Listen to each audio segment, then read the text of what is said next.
C'était un bébé qui ne voulait pas dormir. Sa mère, elle avait tout essayé. Elle l'avait bercé, elle l'avait cajolé, elle l'avait nourri, elle l'avait changé. Elle était même allée le promener sous les étoiles. Mais il n'y avait rien à faire. Le bébé, il ne voulait pas dormir. Il braillait. Alors au bout d'un moment, la mère, épuisée, elle a posé le bébé dans son berceau et elle a dit « Bébé, bébé, arrête de pleurer, sinon je te jette par la fenêtre et le loup viendra et il te mangera. »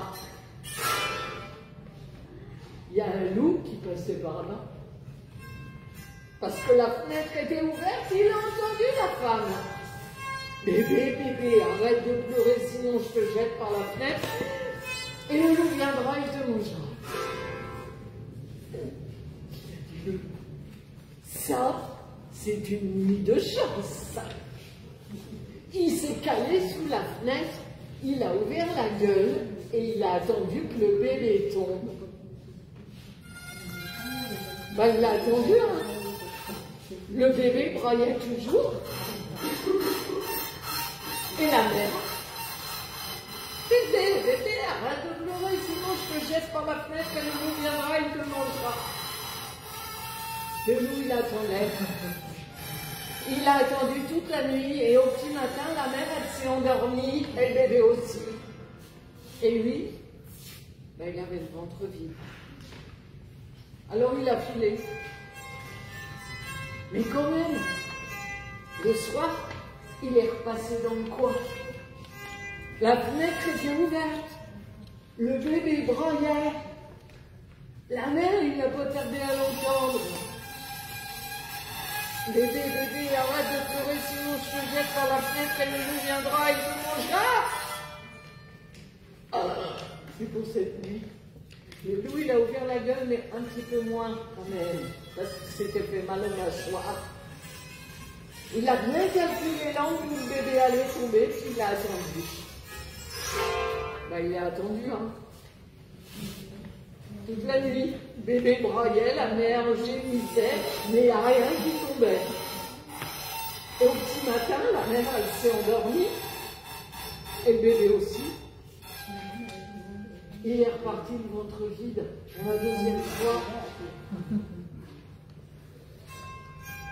Mais quand même, comme on dit dans les histoires, j'avais 203. Il est repassé dans le coin une troisième fois. La fenêtre était ouverte. Le bébé braillait et la mère, bébé, bébé, arrête de pleurer. Sinon, je te jette par la fenêtre et le loup viendra, il te mangera. Oh, il a dit bon. Il s'est calé sous la fenêtre en calculant bien l'angle. Et puis il a attendu. Et puis il était là en train d'attendre avec le bébé qui braillait et la mère qui gémissait quand il y a le renard qui est passé par là. Et le renard, quand il a vu le loup sous la fenêtre, il a dit ça va pas le loup. T'es trop près de chez les gens là, c'est dangereux. Attends, dit le loup.